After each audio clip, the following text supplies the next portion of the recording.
Welcome back to the town of Acacia Grove, where, like most communities, there's always something going on.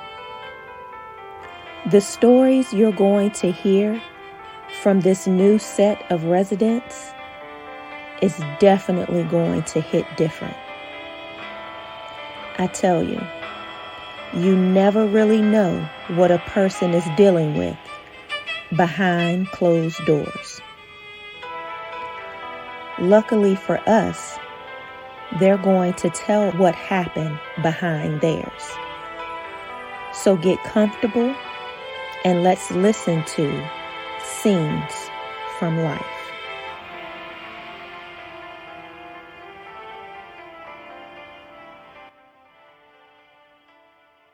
Never would I have dreamed I would lose something, someone so precious to me.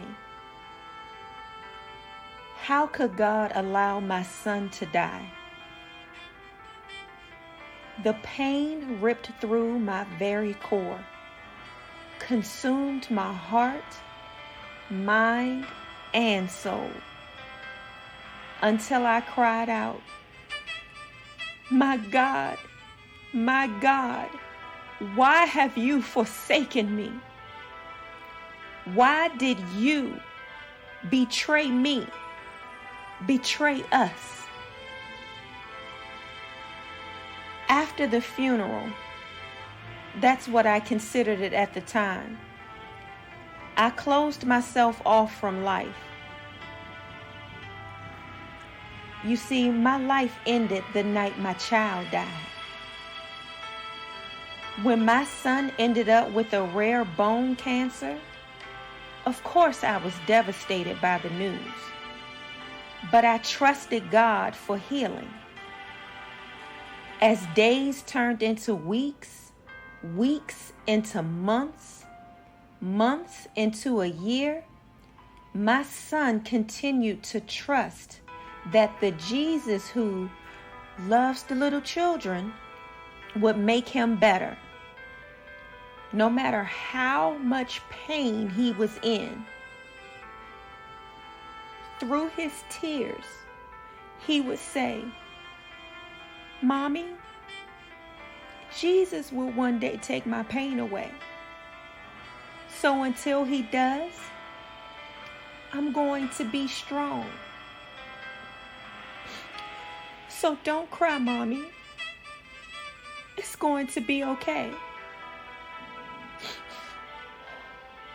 At the time, it broke my heart that he held on to his faith to the very end. You see, I taught him to love, honor, and trust in the Lord. And when God failed him,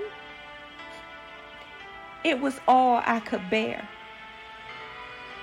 I gave up and retreated into myself. That is, until the Lord used my son's faith to heal my heart.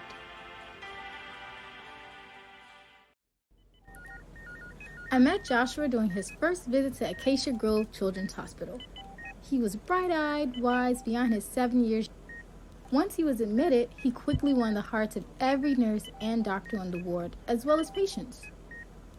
He had the spirit of a very wise soul and the faith that would rival that of a saint. Joshua spoke confidently about Jesus and how Jesus would soon take away his pain, because Jesus loved him. As time went on, the cancer progressed and his body became weaker, but his faith somehow became stronger. He would often tell me that Jesus loved me too. I guess he was intuitive enough to see that my acknowledgement of his Jesus was just a polite acknowledgement. Being a pediatric critical nurse, I'd seen too much pain, suffering, and death to buy into a loving God. Although I took my job of comforting the young souls that passed our way, I couldn't understand or accept their plight. Not until wise, sweet, faithful Joshua helped to open the eyes of my heart. As I cared for Joshua physically, Joshua cared for me spiritually. And when I was ready, the Lord led Joshua to ask me to put my life in his hand, to trust him, to serve him, to let him use me to minister to all his little children that would come my way. I said, yes, yes, Lord, yes. If you can use anyone, you can use me. About a month after Joshua passed, Shannon, Joshua's nurse, called me and pleaded with me to meet her for lunch at the hospital. I reluctantly said yes. During our barely eaten lunch, Shannon shared her testimony with me, and I realized that Joshua's faith in the Lord had a huge impact on so many lives. Joshua had ministered to numerous staff and patients at Acacia Grove Memorial who had in turn accepted Christ. Thank you, Jesus.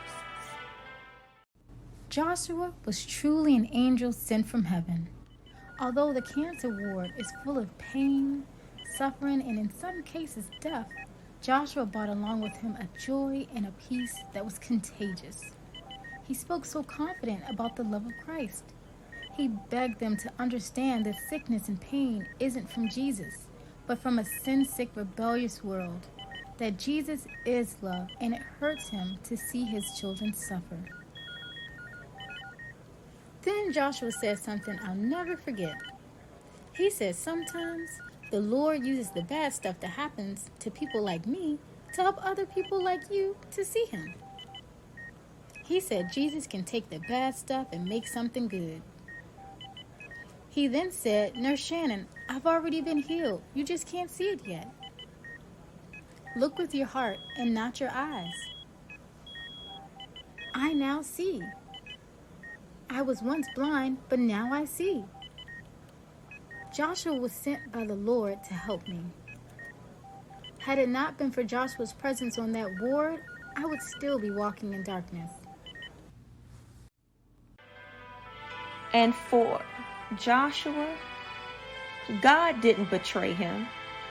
Joshua is now in heaven with the Lord, where there is no more pain. Although he is no longer with me physically, he has left a powerful legacy. My son's love for Jesus helped to save lives. Now I live my life honoring the Lord for his marvelous work, for the thing that he has done through my son Joshua. Thank you, Father. This concludes today's episode of Scenes from Life from Deborah and Dana Presents. Thank you for listening. We value your feedback, so please make sure that you comment, follow, subscribe, and definitely share with others.